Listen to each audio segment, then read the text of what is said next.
Hey guys, and welcome back to another episode of The Grave, the podcast where I talk to friends, family, and even strangers about their paranormal experiences. Happy 2025. I hope all of you were safe and have shaken off your hangovers. I will be personally riding mine out until Sunday and then plan to take some time to dry out. This week marks the beginning of the end for Season 3, and we're getting right into it with Part 1 of Makala's stories. Makala is someone I met on TikTok, and her channel is dedicated to sharing scary stories, which is obviously perfect for this podcast. You can find her at Makala Spooky on TikTok and Instagram. She also has her own podcast called Eerie Escape, where her and her friend discuss all things creepy. So definitely give her a watch and a listen on social and her podcast. I mentioned this last week, but if you are just tuning in, Makala's tales are broken up into 2 episodes and 2 styles. This week she talks about 3 of her favorite haunted locations and the entities that reside there. So a little horror history lesson for you. And then next week, Part 2 and the season finale, she discusses 3 experiences that she has personally had. And as I said last week, each one is scarier than the last. Actually, the first one is kind of nice, but the other 2 are just downright terrifying. So without further ado, here is Part 1 of Makala's stories.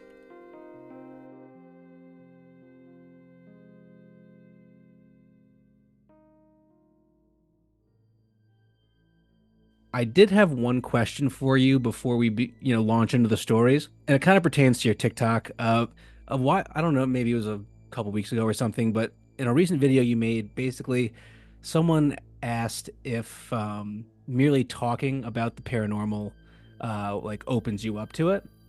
And I saw that video and I was like, huh, because, I think obviously we've all heard, you use a Ouija board, you work, do something with witchcraft or Satanism or something. Like, obviously that'll open up some sort of situation.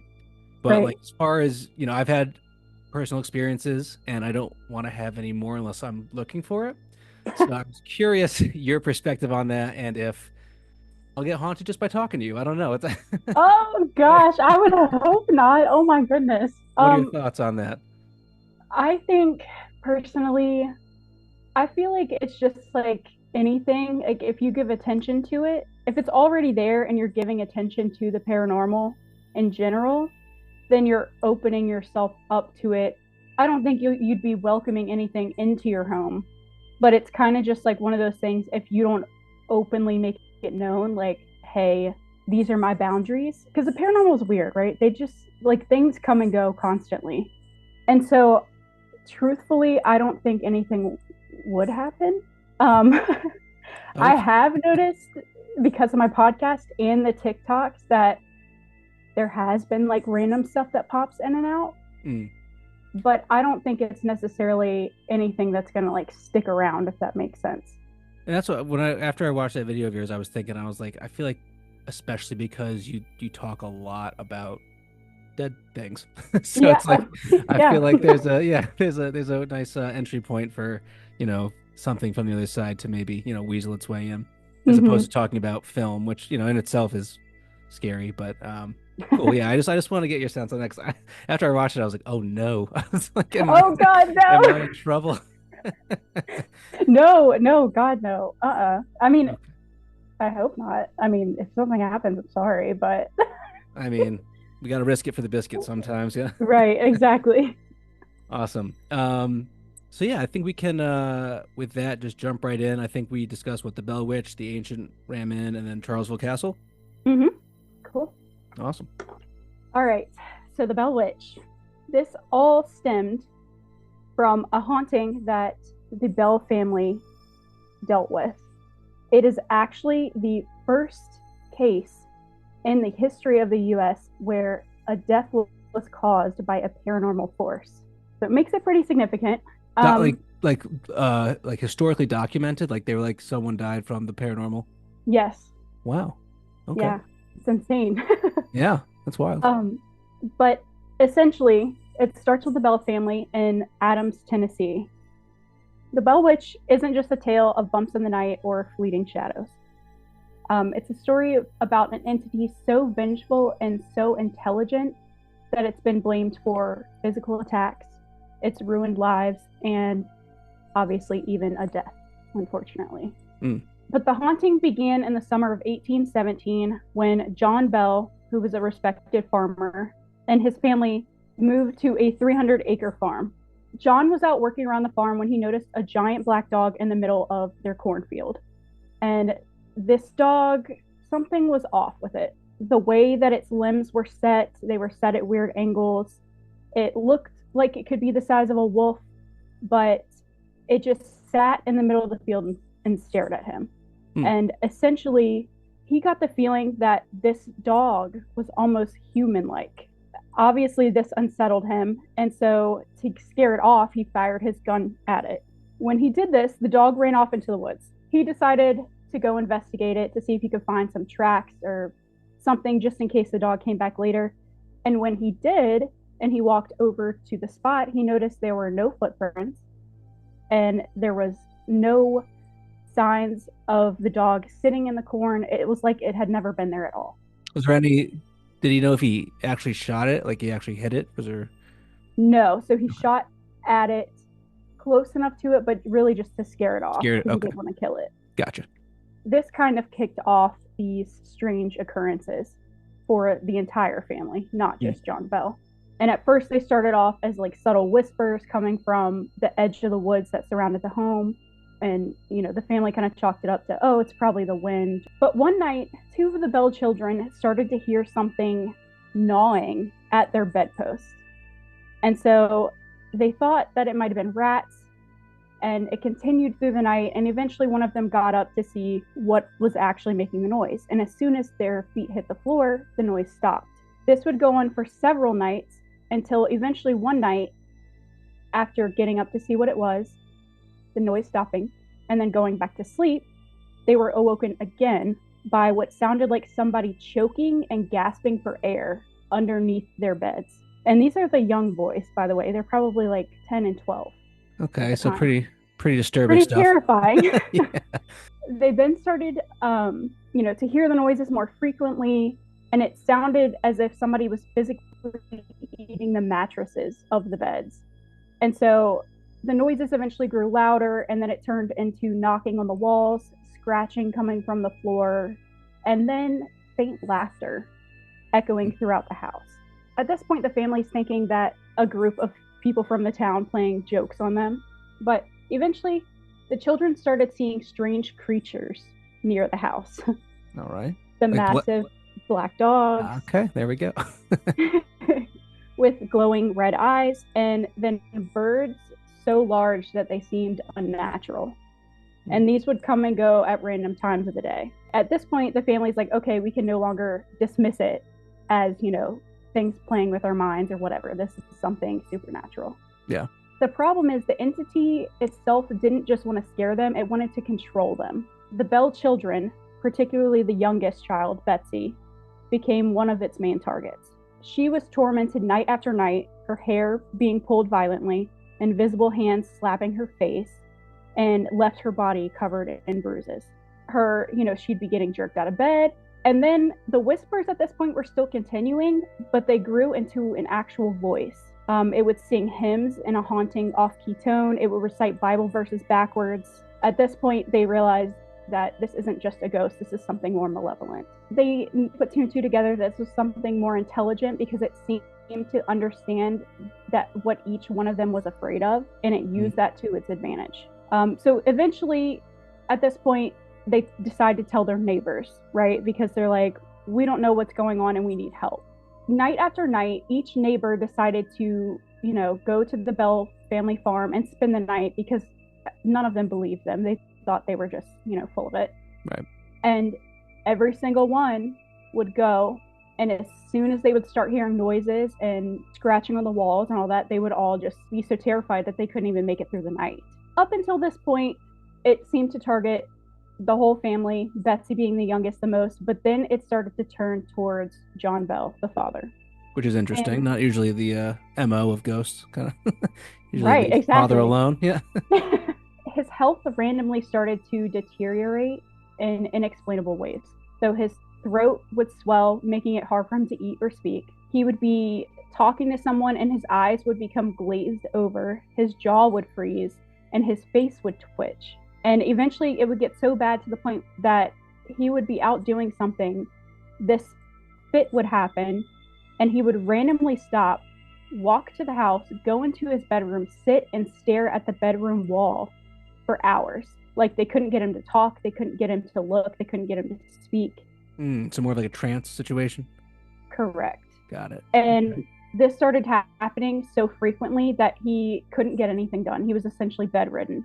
And then they started to hear the voice of how it grew into being the Bell Witch, where they heard it state, "I am the Bell Witch," which is essentially like, oh, the witch of the family.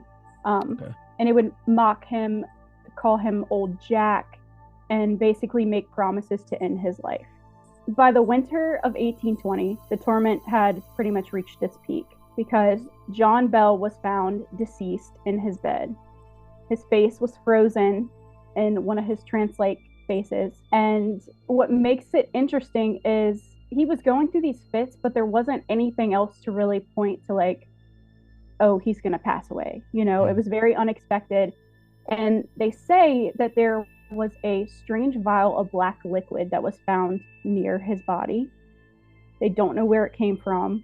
And so in order to test it, they essentially gave it to the family cat, I guess, and the cat died right away. That sounds about right. Right. And when they tested it on the cat, all of a sudden the witch's voice rang out and said, "I gave old Jack a dose of that last night and it fixed him good." Unfortunately, that wasn't the last of the witch. It then turned its focus back to Betsy, particularly around the time when she was older and became engaged to a local man named Joshua Gardner. Every time they were together, the witch didn't like that. She would touch her, she would whisper terrifying things into her ear, she would cause violent disruptions to the point where, like, you know, banging on the wall or screaming out. But these whispers and things that were happening were things that only Betsy could hear. So, like, her fiance's not seeing or hearing any of it. Right. And in the end, the witch did interfere so bad that Betsy ended up ending the engagement. So she never got married. Oh, wow. Yeah. It was like pretty much he was like, this woman's crazy. I think that's essentially what happened, okay. Yeah. To be honest. But essentially, after John's death and Betsy's heartbreak, the witch promised to leave for a brief period of time. It said it would return in 7 years, and true to its word, in 1828, it came back this time to haunt John Bell Jr.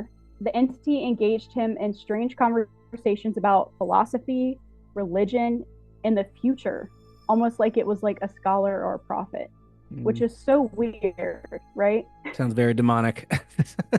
Right. But after a brief but intense visit, the witch disappeared again, vowing to return in 107 years. Obviously, that would make it, you know, around the 1930s. And there's no confirmed record of the witch actually returning in the 1930s. But there is a place called Bell Witch Cave, which is right near the Bell Farm. And that's supposedly where this entity lives. Visitors, you know, it's almost become like a tourist attraction at this point. So people go and visit. It's said that, you know, there's been stories of people that take like rocks from the cave and have horrible luck or get very sick. Kind of like a curse situation. Exactly. Yeah. Interesting.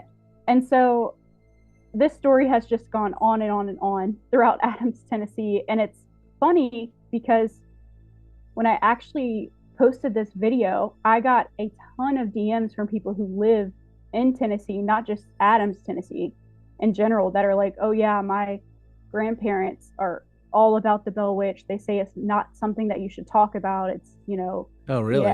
Yeah. It's like they take it very seriously. And I mean, obviously there's tons of different stories and variations of it, but yeah, that's wild. I mean, my one question is, did and you may or may not know, but was there ever like a actual witch known to be in that area, or is it just like this kind of ethereal entity that just calls itself a witch? All the research that I've done, for the most part, there was no witch. That's just like the term that would have been used back then. Got it. However, they do say that the Bells did have a neighbor named Kate Batts, and she was known, or I guess claimed to be a witch back then because she had horrible luck. Like she had two children. They passed away very young. Her husband got very sick and suddenly died, and so there's a lot of just like mix up whether or not she's the witch or if this witch is just like a supernatural entity. Got it. I love that it's like an American-based thing too, because that's like I don't know. That's witches. I've recently realized that like watching a few like witch films, like witches are terrifying to me. So this is so that's some scary stuff. Awesome. Cool. If that's the Bell Witch, then let's keep moving. All right. So let's talk about the ancient Ram Inn. Let's do it. Obviously, it's an old inn in Gloucestershire, England, and it was actually built in 1145. Oh shit. So it is insanely old. Literally ancient. Literally. Although, it is a historic place, it's also downright terrifying. There have been experienced ghost hunters who refuse to spend the night there. And there's something about the past being so intense there that it's almost like the spirits are stuck, like they can't leave. I'm sure you know what a residual haunting is. Yep. So that seems to be a big thing there. Spirits constantly on loop. So there's multiple. So this is a multiple spirit situation. Did it used to be like I don't know, like a prison or something? Like what was the prior residence? A very, very long time ago.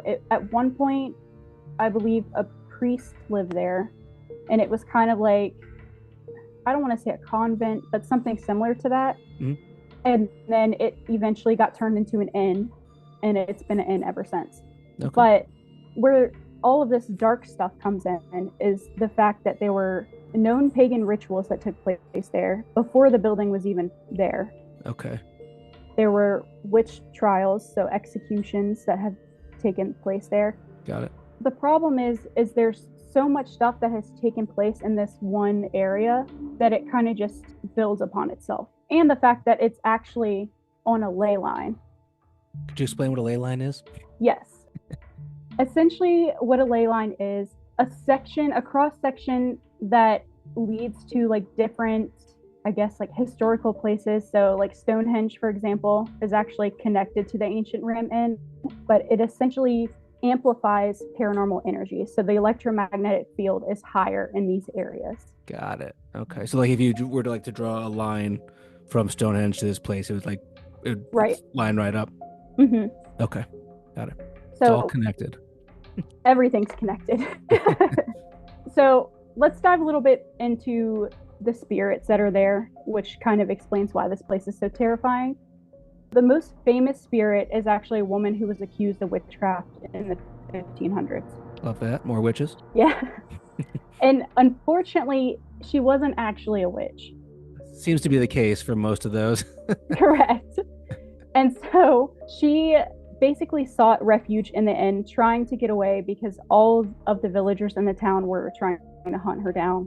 And so she did hide out there for a few days, but eventually she did get caught, and they did torture her and execute her on site.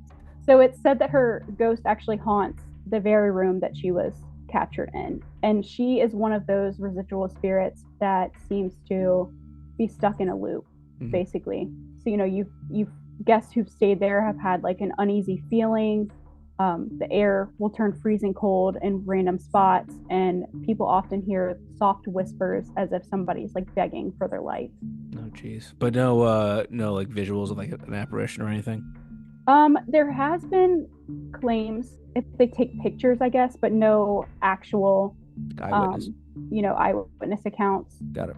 And then there's the bishop's room. So the bishop's room is considered the most haunted room in the inn. It's often locked for those that are brave or foolish enough to enter.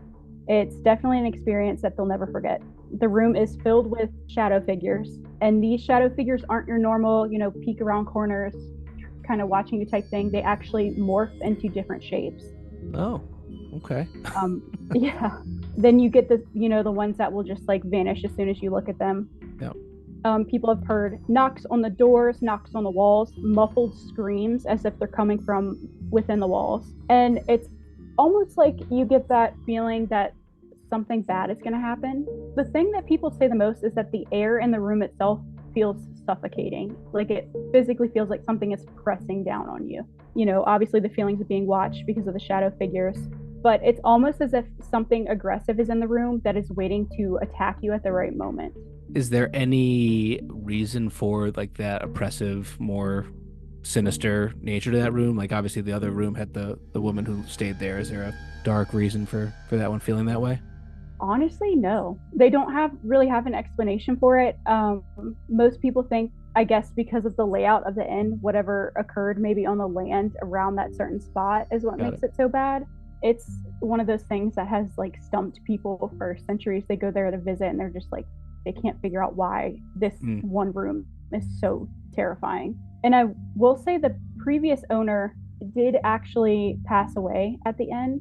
He passed away in 2013, I believe. When he stayed there, he actually slept in the bishop room. Like that was his bedroom. He said it was so bad, he actually had to hang like a giant wooden crucifix above his bed so that he could sleep at night because things were dragging him out of bed, scratching him. Not ideal. Not ideal at all, no. But unfortunately, it doesn't end there. It gets worse. Um, Fortunately for us, though. in the kitchen, there was a discovery made, and there's actually a hole in the floor. During renovations, workers actually discovered a hole hidden beneath the floor, and within the hole was human bones. Okay. The issue is the bones belong to children.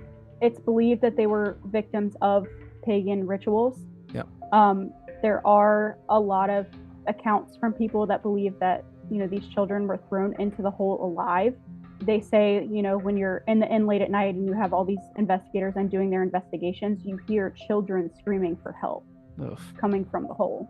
Yeah. People, obviously, the kitchen is very oppressive feeling. They mainly get like EVPs of children. Oh, damn. So children are kind of a big thing there then. Children are very big there. Yeah.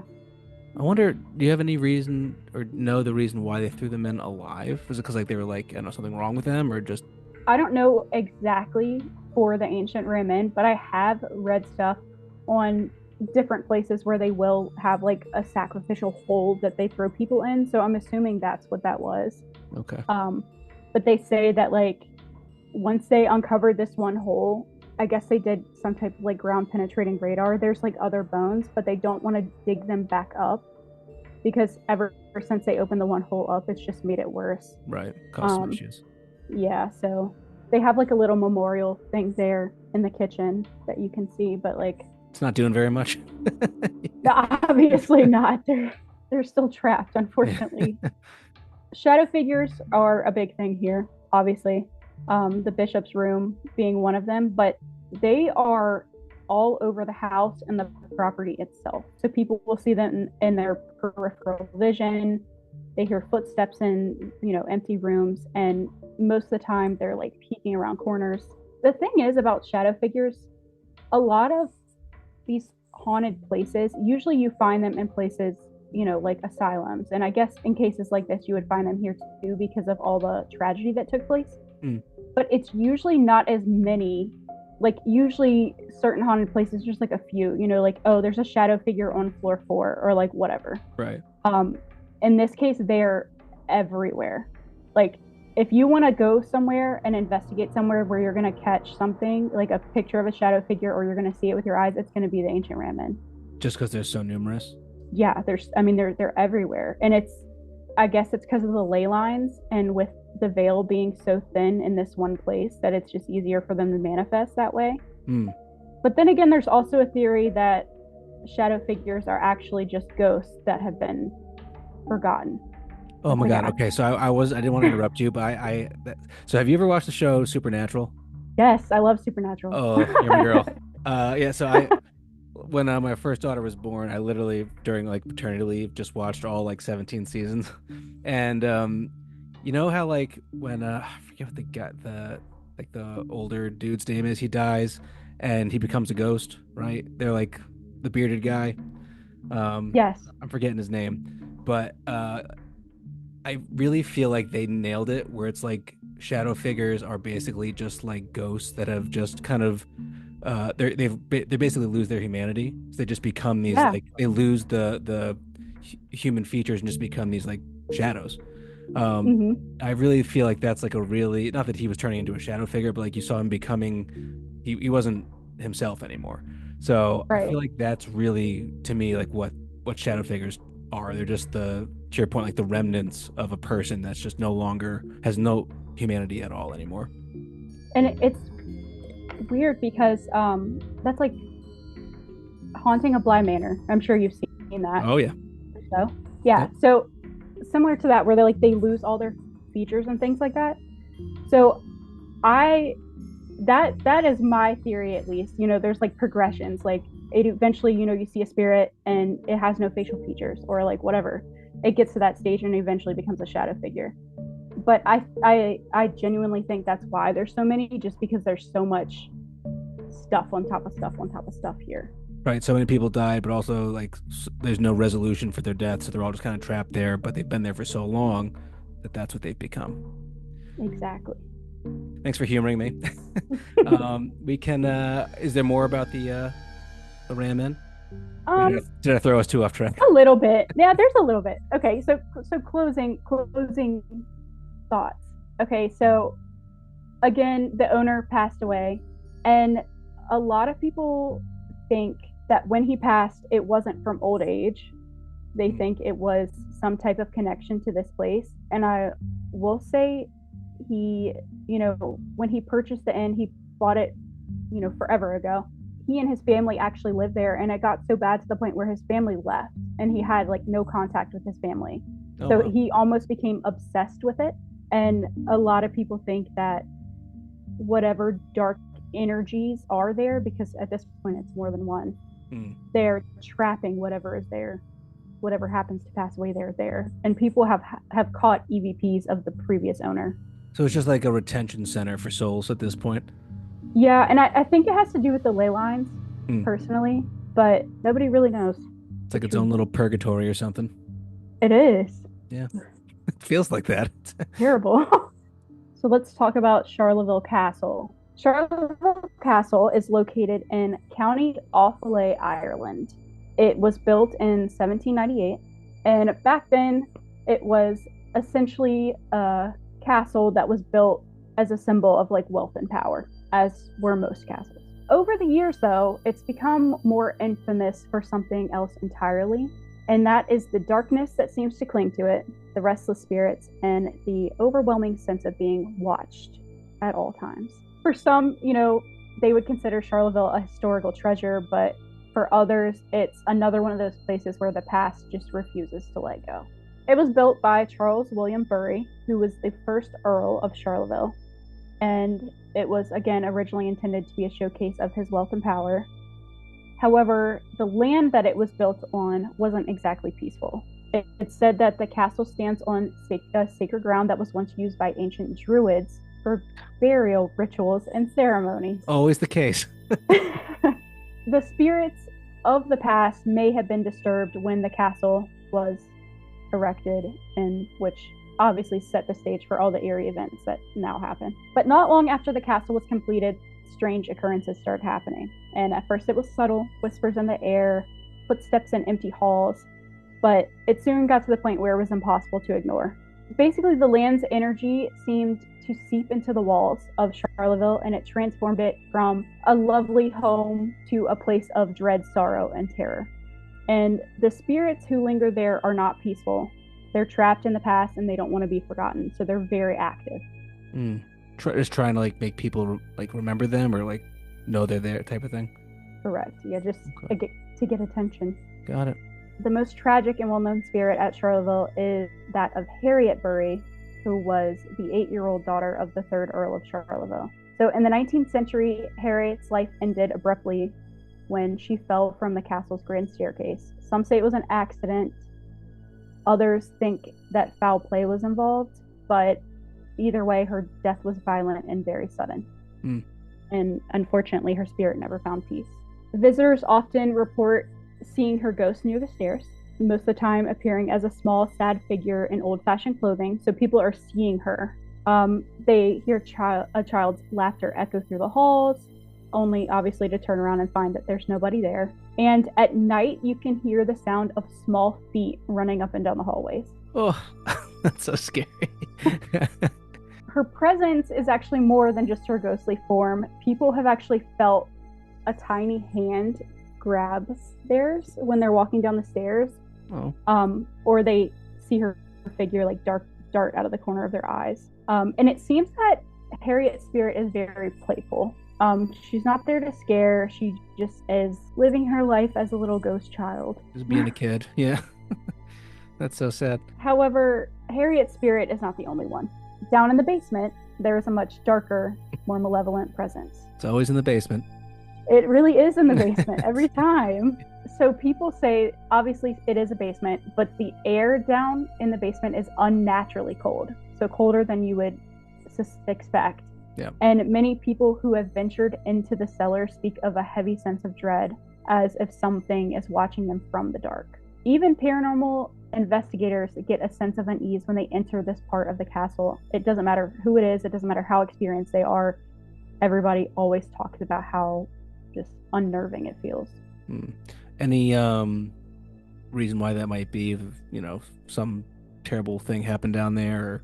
Honestly, there's not a lot to really go off of it. A lot of people chalk it up to the druids and their rituals, but it's weird because you can't find anything bad necessarily happening in the basement.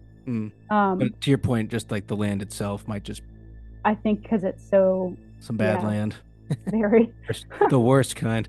Literally the worst.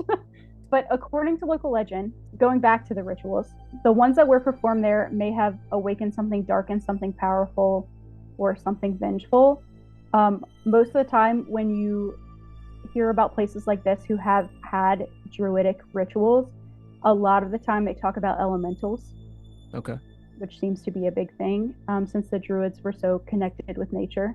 And just for clarity, I think I know what an elemental is, but would you mind just briefly giving a description? Yeah. So essentially, an elemental is a spirit that protects the land. A lot of them are connected to the elements, which is why they call them elementals. Mm-hmm. So in this case, the earth, it's probably an earth elemental, but basically their job is to protect the earth, the nature, whatever element they represent. And so when you have people that come in and, build things on top of sacred places, they tend to show up. Most of the time people think that it's a demonic force. Mm-hmm. And they will manifest in different ways. A lot of people say, they'll see like a half human, half goat thing. It's usually an elemental. Is it possible that these elementals, at least maybe the earth elemental, is a demon? No, I mean, it is possible though. And that's the thing, like nobody really has a 100% evidence of like, hey, this is an elemental and this is a demon. It could honestly be the same thing because they're very similar. Right, and I feel like those druids are just conjuring up whatever they possibly could, and they were like, we're going to call it an elemental, but it's really just this demon, like, what's up? Literally. I mean, it makes sense, right? I mean... All right, sorry to interrupt you. No, you're fine. Get excited. But, so the druids honored these elemental spirits, right? And some believe that because these beings are there, this is another reason of why spirits seem to get trapped in a certain area. It's almost as if, whatever malevolent energy is there is holding them, like forcing them to stay so they cannot move on. Charlottesville has, here lately, become a hotspot for paranormal investigation. Over the years, countless reports have surfaced of clinking chains, disembodied footsteps, voices calling out to you when you're alone in the dark. One of the most chilling pieces of evidence, and I cannot find the original video, it makes me so mad, but one of the original pieces of evidence was an EVP session where investigators actually captured who they think is Harriet saying, "Come play with me." And this is not on like a recording device, this is them filming with a camera. Oh, really? So it was that very loud. Yeah. Okay, wow. a lot of people hypothesize that her spirit is just there, trying to find a friend. I'm sure she's lonely. That would make sense, yeah. Others speculate that it's actually not Harriet, and it's something pretending to be a child. Like a demon. Correct. Yeah. But today, Charleville Castle remains a mix of fascination and fear. So visitors do come to explore its Gothic beauty. It has a gorgeous architecture. It is so pretty. But everyone who goes leaves with a lingering sense of unease every time. And so I think it just is a reminder that in certain places, the past doesn't always stay buried. And it's fascinating to me that a lot of these castles seem to be like that. And whether they're on ley lines or rituals were performed, because that seems to be a big case over in Europe. Yep.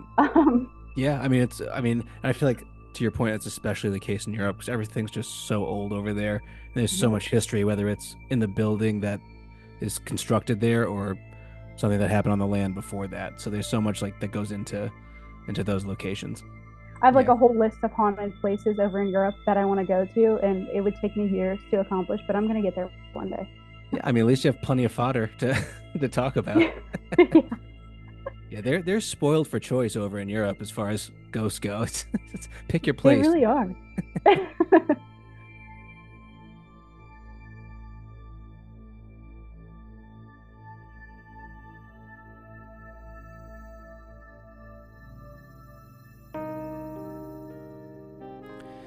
And that is going to do it for part 1 of Makala's stories. I am a big fan of history, especially history that involves the paranormal, so I really enjoyed hearing about those places and the dark activity that occurs there.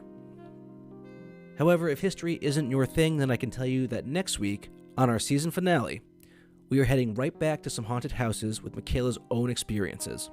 And I swear to you guys, you do not want to miss this one. I'll leave you with that, and as always, guys, thanks for listening, and I hope to have you all back for some more scary stories.